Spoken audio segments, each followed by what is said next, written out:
شبكة ومنتديات الشفاء الإسلامية ترحب بكم وتقدم هذه المادة.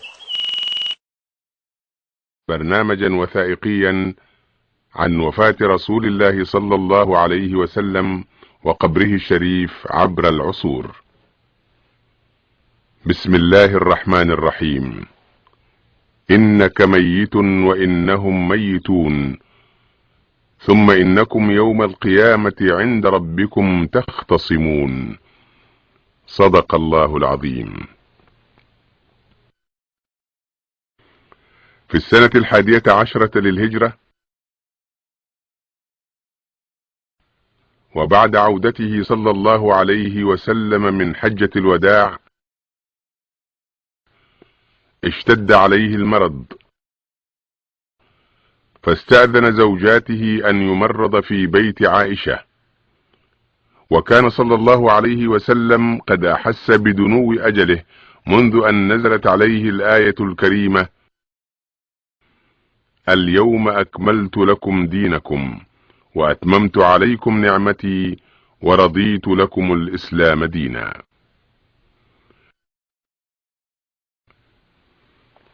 وكان مما قاله في أواخر خطبه: إن عبدا خيره الله بين أن يؤتيه من زهرة الدنيا ما شاء وبين ما عنده فاختار ما عنده.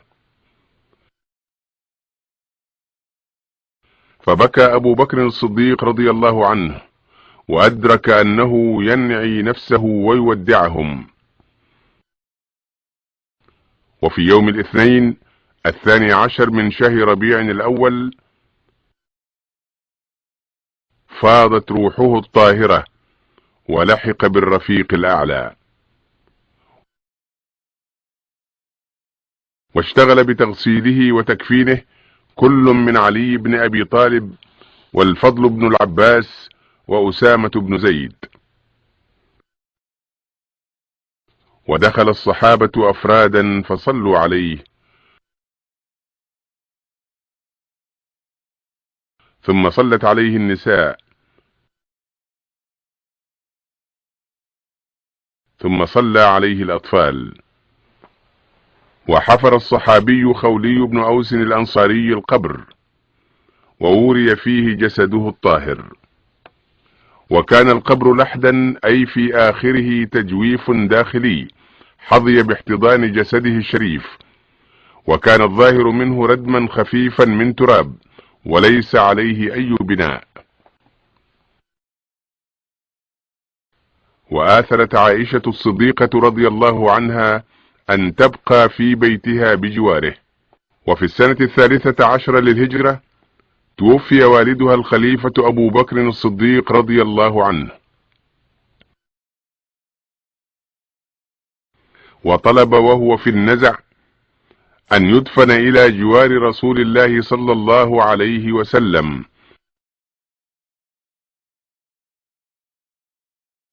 فحفر له قبر خلف قبر رسول الله صلى الله عليه وسلم، وجعل رأسه إزاء منكبي رسول الله صلى الله عليه وسلم.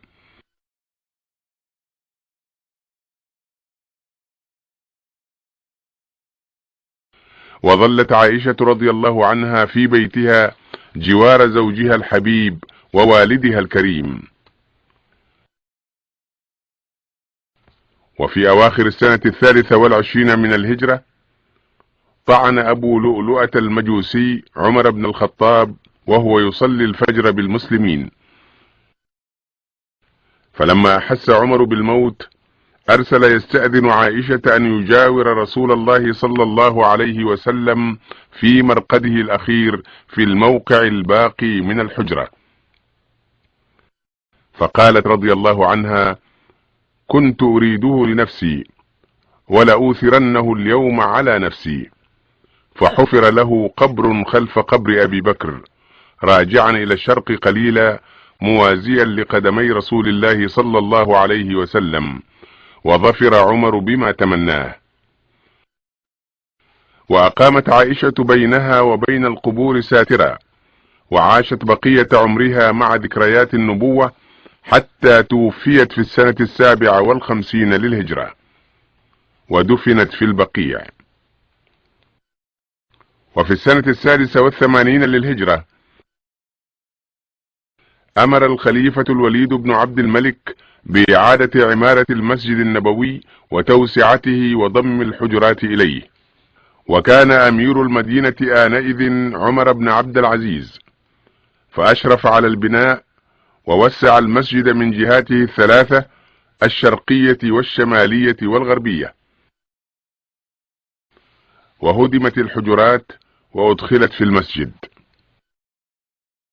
إلا حجرة عائشة، فقد أعيد بناؤها بالحجارة ورفعت جدرانها، وبني حولها حائز على شكل مثلث رأسه إلى الشمال وقاعدته إلى الجنوب، فلا تستقبل القبور عند الصلاة. ويسلم المسلمون على رسول الله صلى الله عليه وسلم وصاحبيه من الواجهة الشريفة عند قاعدة المثلث. وتروي بعض المصادر التاريخية أنه في عام 557 للهجرة أثناء الحروب الصليبية أرسل بعض المتعصبين من ملوكهم شخصين متنكرين في هيئة حجاج مغاربة،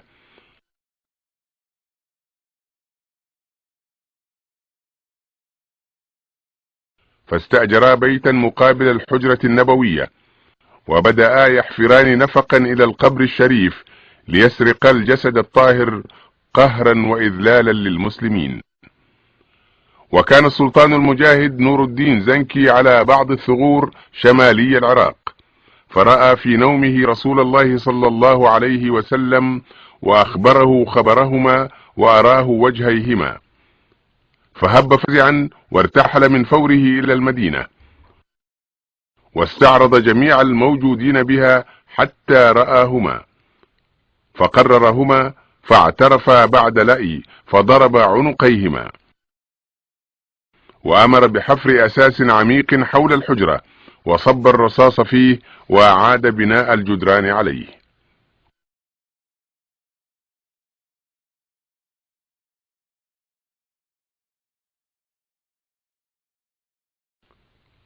ولئن صحت الرواية فهي من حفظ الله لرسوله صلى الله عليه وسلم حيا وميتا، ومن حفظه له أيضا أنه في عام 654 للهجرة شب حريق هائل في المسجد النبوي بسبب خطأ من أحد الخدام، وانتشر في أنحاء المسجد وسقط معظم السقف إلا الحجرة النبوية سلمها الله من الحريق فلم يصبها أذى.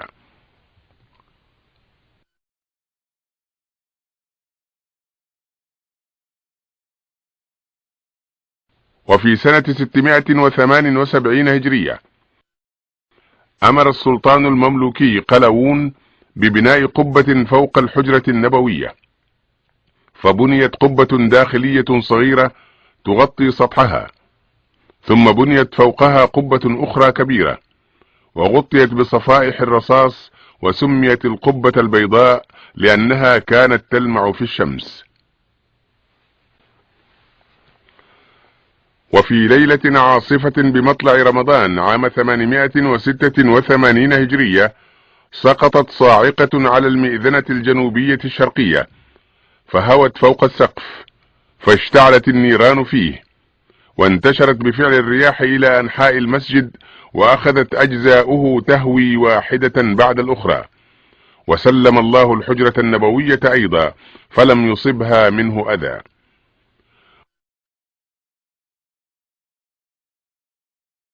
وجدد المسجد النبوي بأمر السلطان قايتباي،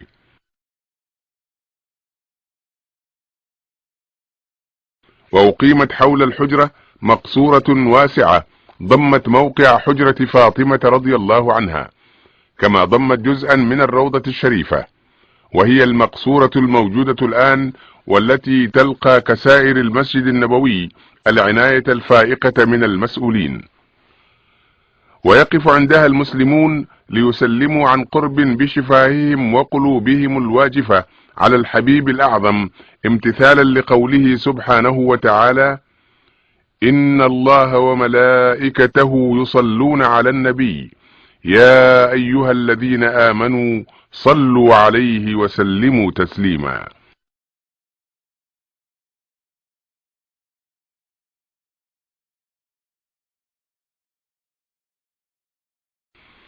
اللهم صل وسلم عليه، اللهم صل وسلم عليه وعلى آله وأصحابه وأزواجه.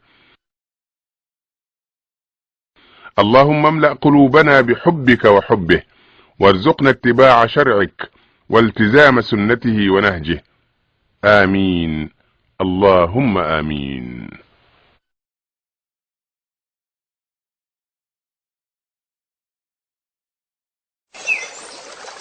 لمشاهدة المزيد من المشاهد نسعد بزيارتكم لنا في يوتيوب الشفاء www.ashfa.com. تمتع معنا بنظرة نقية بعيدا عن المحاذير الشرعية.